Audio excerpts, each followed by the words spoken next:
So I am continuing on this very long series on happiness. It's been really very interesting to be doing it and developing it. I remember I started some months ago with the Dalai Lama's quote, "The purpose of life is to be happy." And what he's referring to there is that happiness is our natural state. And the purpose of life is to uncover or discover, dwell in that quality. And that really we don't have to do or acquire anything for that to be true for us. For most of us, much of the time, that realization is somewhat obscured.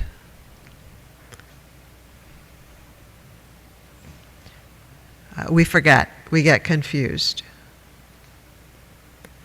I want to talk a little bit tonight about some of the obscurations. As I move to thinking, we've been playing for quite a few weeks now, or quite a few talks now, with sensory happiness. And I want to speak to thinking as one of the senses. In Buddhism, thinking is the sixth sense.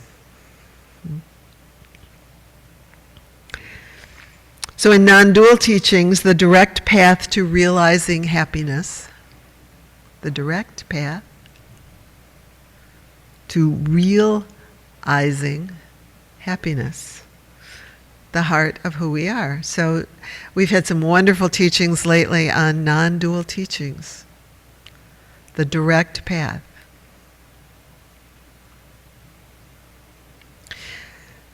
In our ordinary Theravada teachings, it's a gradual path to the same end, realizing the heart of who we actually are. We could mistakenly imagine these to be at odds with one another, and they're not. They're just different ways of practice, different paths. There'll be some talks on that a little bit later this month and maybe this year. And for now, there's this. I love this quote that I found. Is there anything I can do to make myself enlightened? And we can say, to make myself happy. And Anthony DeMello, who is a Jesuit priest, he says, as little as you can do to make the sun rise each morning. Then, of what use are the spiritual exercises you prescribe? He replies, to make sure you are not asleep when the sun begins to rise. So I think that Theravada practices that we offer, these gradual practices, really have to do with making sure we're not asleep, because we can be asleep and miss it. And then there was a question that came in that said, if I'm not happy, have I failed in life? And I would propose that you haven't failed, you've gotten confused. That's all. You've just gotten confused. And so the challenge is to find our way out of confusion. To use these practices, whatever is useful, whatever is wholesome, whatever helps, to find our way out of confusion. I have another talk that I sometimes offer, which is innocent mistakes that the mind makes. That get us confused. Which brings me to my talk about thinking tonight. Innocent mistakes this thinking mind makes. And with respect to thought, as with each of the sense bases, it is true that the deepest teachings offer this. I have here offer you a quote from Suzuki Roshi. He says, "Do not try to stop your experience of thinking. Let thinking stop by itself. If something comes into your mind, let it come in and let it go out. It will not stay long. When you try to stop your thinking, it means you are bothered by it. Do not be bothered by anything. It appears as if something comes from outside your mind, but actually it is only the waves of your mind. And if you are not bothered by the waves, gradually they will become calmer and calmer. In 5 or at most 10 minutes, your mind will be completely serene and calm."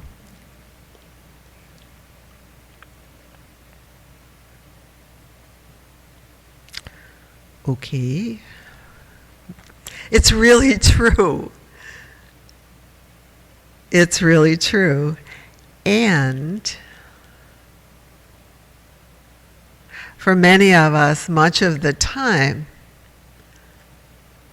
it doesn't really seem to quite work that way. That in 5 or 10 minutes, our mind does not actually relax into complete serenity and calmness.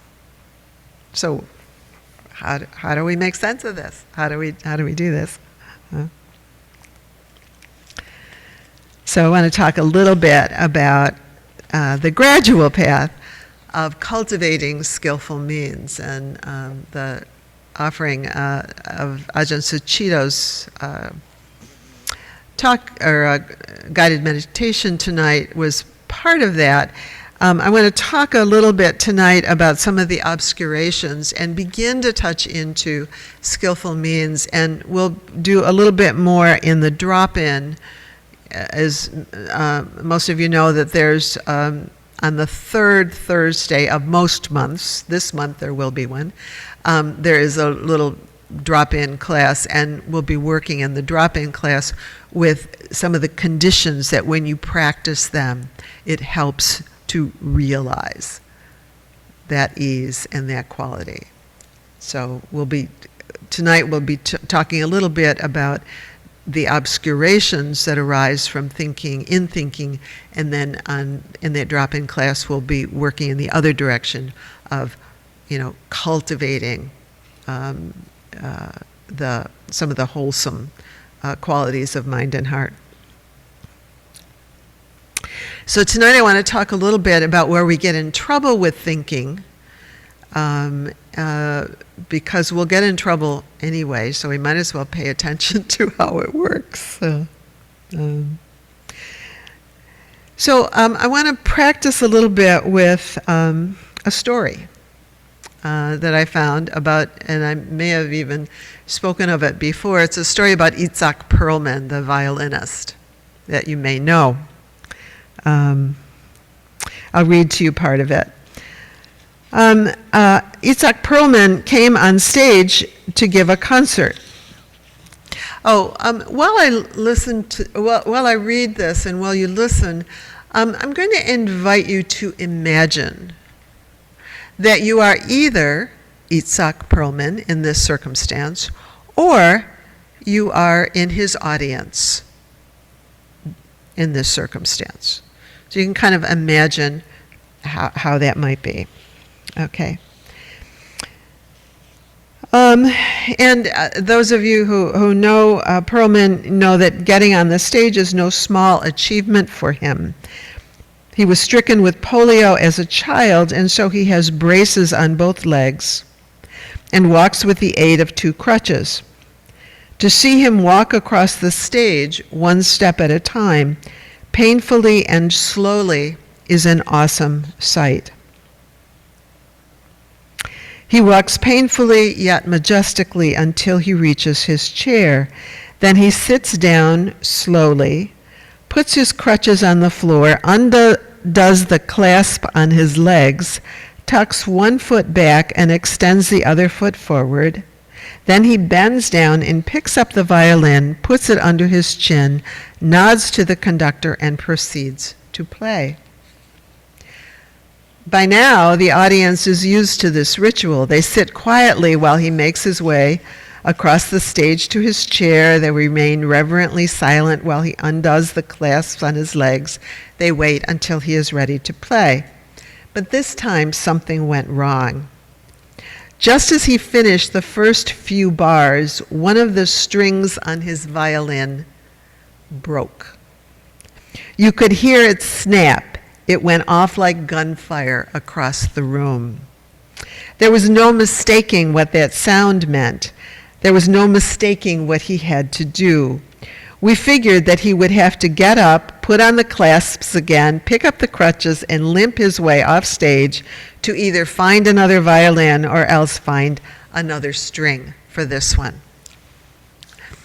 Okay, so this is where I'd like your pieces of paper to come in, and those of you online, I don't know if you got the message, but I'd like to ask you to write some things down too.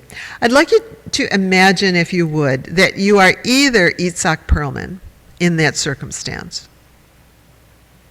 or a member of his audience who has paid anywhere between $160 and $400 for your ticket.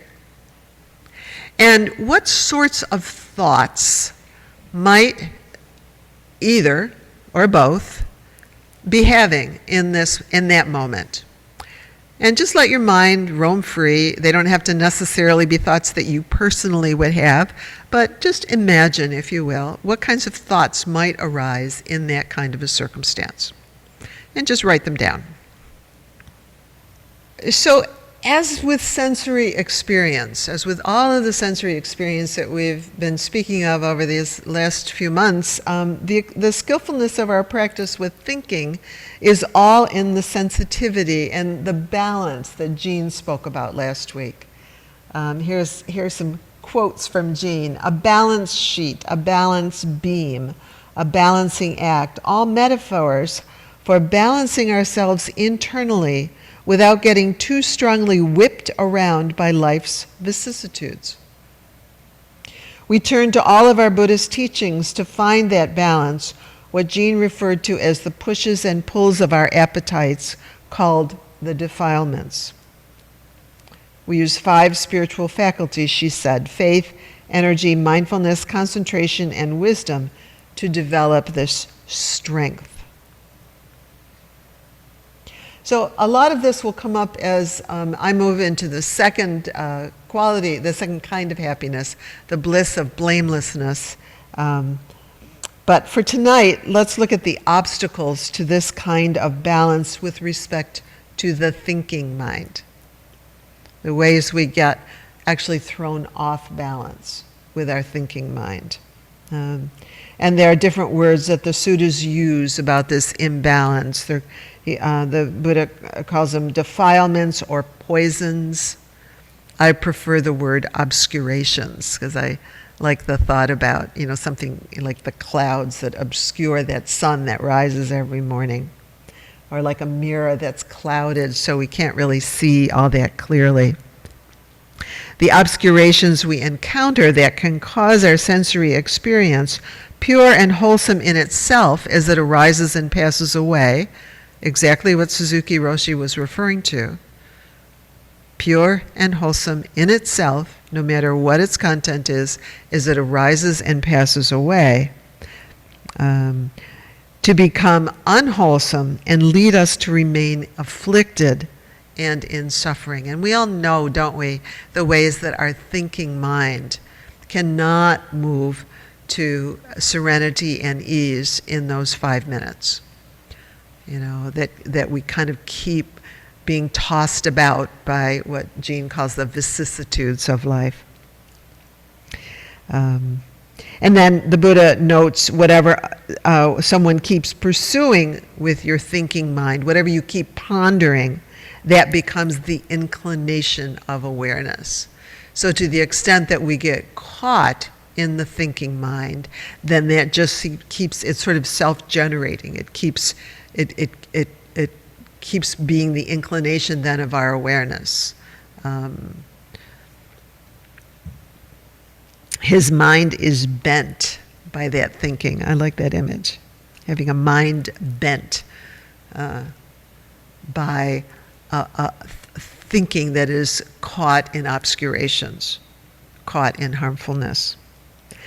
And here's what the Buddha said about how he practiced with respect to thought. He said, when I was an unawakened bodhisattva, what I did was I divided my thinking into two parts. And in one part, I said, okay, these are thoughts that are imbued with obscurations. They're imbued with greed. They're imbued with ill will. They're imbued with confusion. And these are thoughts that are clearly not for my welfare or the welfare of others. So I'm going to practice letting those thoughts go.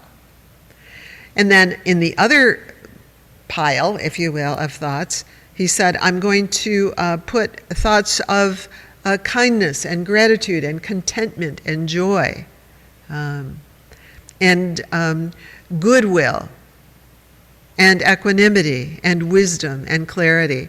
And I'll put thoughts that have those qualities to them, and notice that those thoughts are for my welfare and the welfare of others. And I'll let myself rest in those and really be nourished by them. Now, he says that in one of his suttas.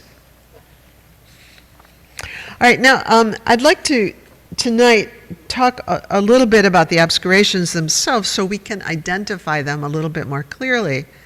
And so maybe we can, I'll walk us through, you're familiar with all of them, I'll walk us through them. But what I'd invite you to do is, as I do, look at what you have written. Again, it's not necessarily what you would think in that moment, but what one might think in the moment when the violin string breaks. And look to see if there are any qualities of any of these obscurations. So do what the Buddha said. He says, okay, I'm gonna look and see, does this have a quality of greed to it? Does this have a quality of ill will to it? Does this have a quality of delusion to it? So you do that. You do what he said to do. So obscurations. So the three main obscurations: greed, ill will, and delusion, ignorance. First one is greed. If I'm going to be happy, there needs to be more. I have a cartoon. I have a bunch of cartoons. I love cartoons, and this is a Peanuts cartoon where Charlie Brown is sitting with Snoopy, and he says to Snoopy, "Here, have another cookie." He's sitting in the big chair. He says, "We had a good time today, didn't we? Have I made you happy?" And then Snoopy is thinking, "I'd say I'm about one cookie away from being happy." And we know that place, Somebody gave us a delicious chocolate cake yesterday.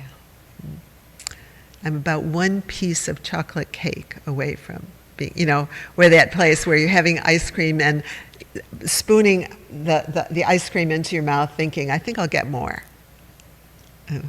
So the quality of greed. So look to see if there's any quality, any of the thoughts that you have identified that have to do with needing something to be better than it is.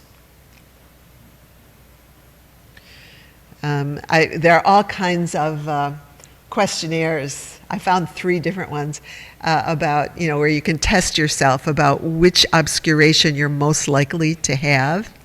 And the greedy one will. One of the questions was, you'll go to a retreat, and you find your room, and then you look at the room across the hall, and you go, "That's a better pillow. I think I'll trade pillows." And so you trot across the hall, and you get that pillow, and So you need things to be just a little bit better than how they are. So that's the obscuration of greed. I'm unhappy because I can't be happy unless I have one more cookie. Or here's another Peanuts one, where Lucy is discouraged about life's ups and downs, and Charlie Brown says, Lucy, life does have its ups and downs, you know. And she says, but why? Why should it? Why can't my life be all ups? If I want all ups, why can't I have them? Why can't I just move from one up to another up? Why can't I just go from an up to an upper up? I don't want any downs. I just want ups and ups and ups. Charlie Brown says, I can't stand it. Anyway. But we know their place. We know their place. Okay, so any of your thoughts that, any of the thoughts that you imagined that might have a quality of greed associated with them. And again, we're looking at that balance that Jean was referring to. You know, so we're looking at a place of, it's like this, and then the obscurations will pull us off in one direction or another. And the obscuration of ill will, something or someone is keeping me from being happy. I can't be happy if this happens. So meeting life's challenges with a mind empty of compassion and mercy and forgiveness and flexibility and kindness. So empty.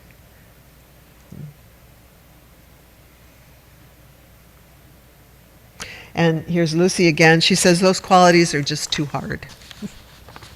It's too hard.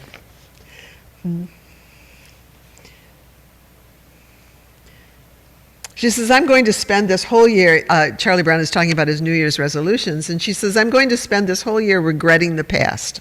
It's the only way.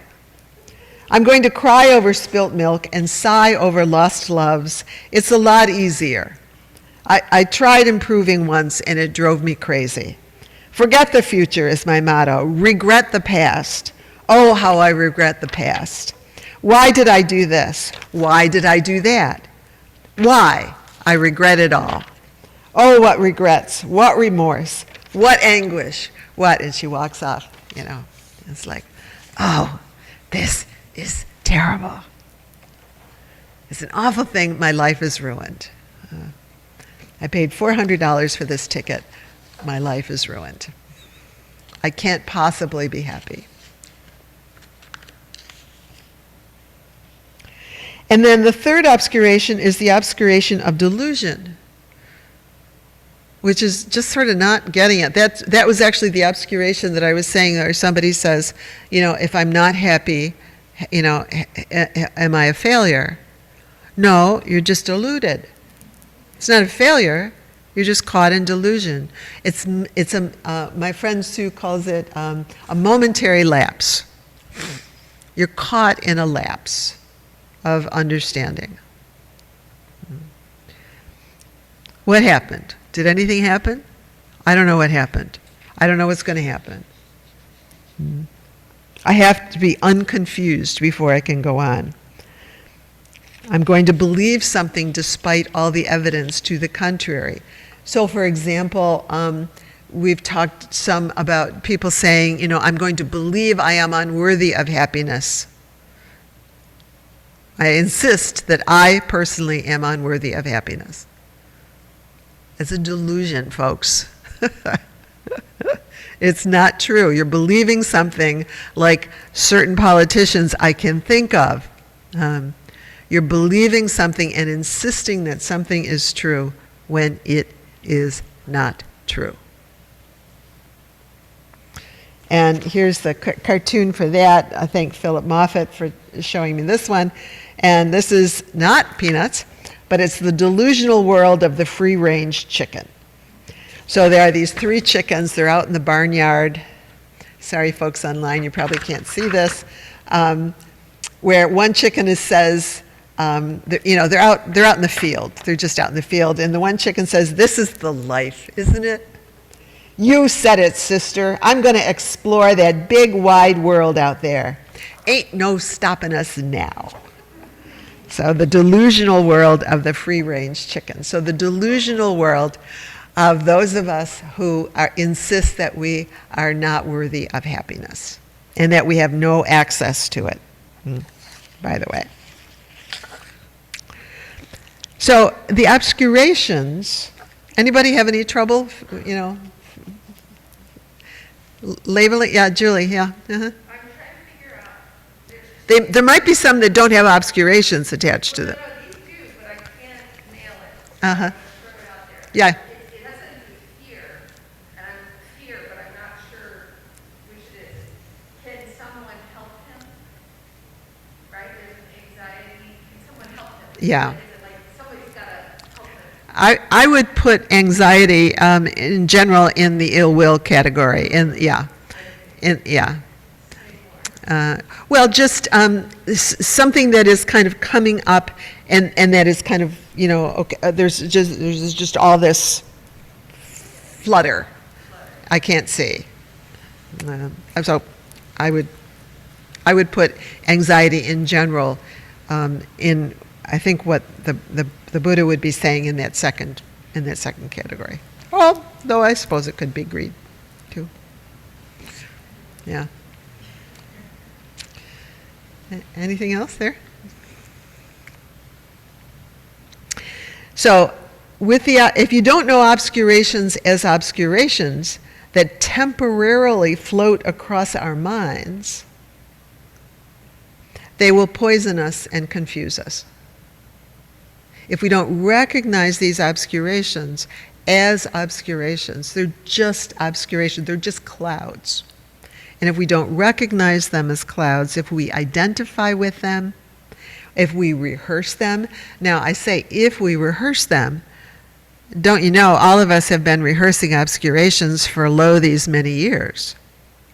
Hence, what Suzuki Roshi, the wise guidance that Suzuki Roshi offers doesn't work for us to the extent that we've been rehearsing the obscurations forever, and we can't be present with our experience because we're so familiar with and identified with these obscurations.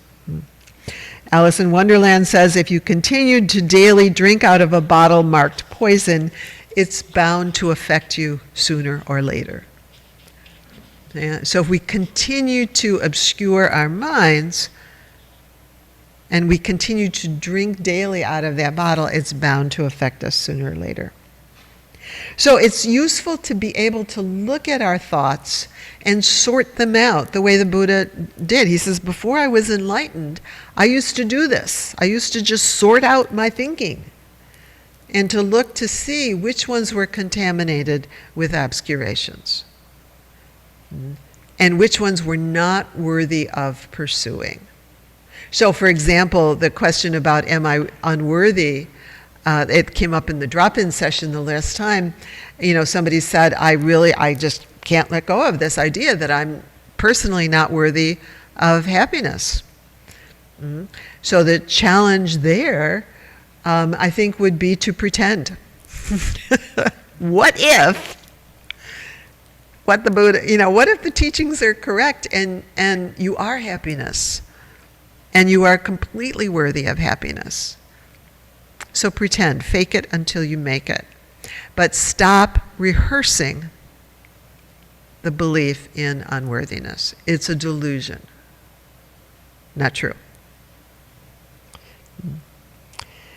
So again, the challenge is not so much is not to not have these obscurations arise. Of course they'll arise for us. We're just all conditioned human beings. They will arise. So it's not like there's another obscurations. I'm a bad person because the obscurations arise. No. It's not about being a good person or a bad person. It's about having skillful means and doing what's wholesome, doing what's not so wholesome. So we cultivate a path, a journey, a practice, a path, a journey, a practice. To see the obscurations as clouds and to practice balance in working with them. To see the suffering if or as we respond to a circumstance with getting bogged down with thoughts of greed or ill will or delusion.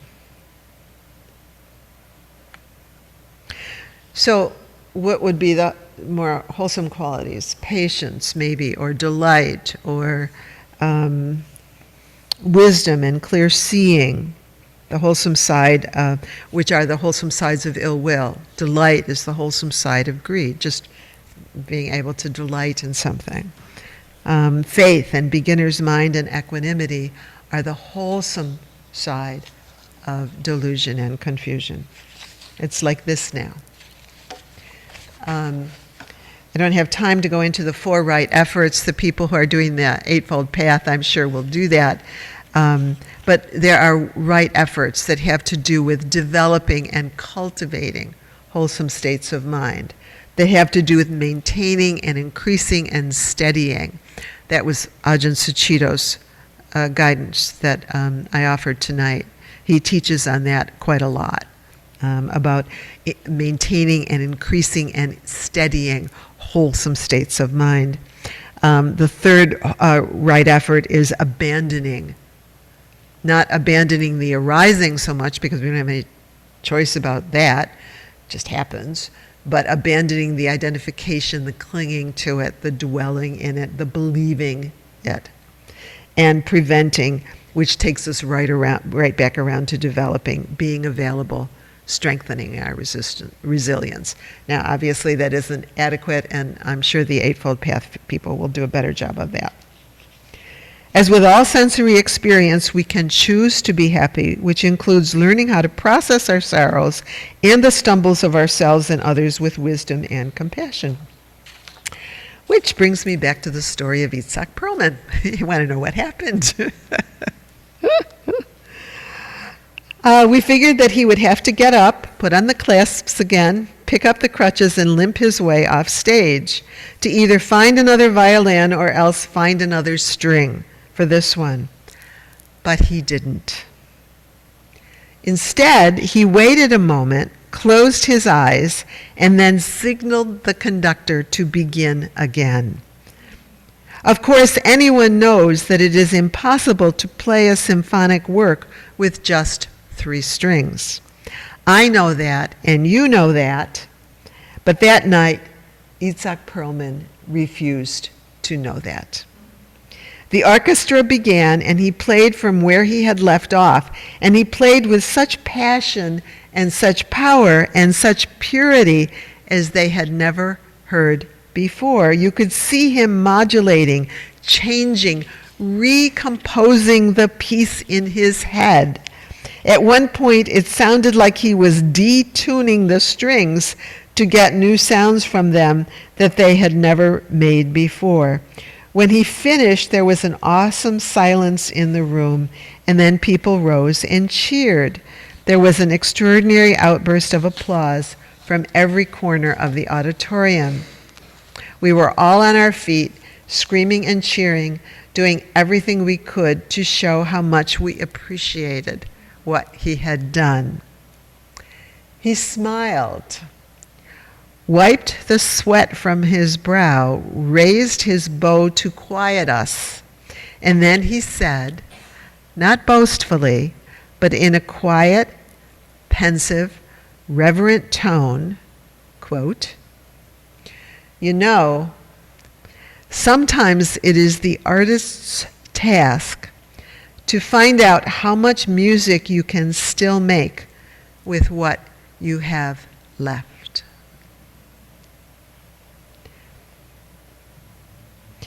Sometimes it is the artist's, sometimes it is the meditator's task to find out how much music you can still make with what you have left.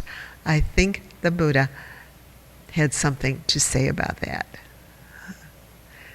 So our practice with thinking, one of our practices with thinking, is to notice obscurations as obscurations. The string breaks, okay. A bad thought arises, okay. Unwholesome thought arises, okay. Now what? Sometimes it is the artist's task to see how much music you can make with what's left. So I'll just repeat Anthony DeMello's quote, "Is there anything I can do to make myself enlightened or to make myself happy?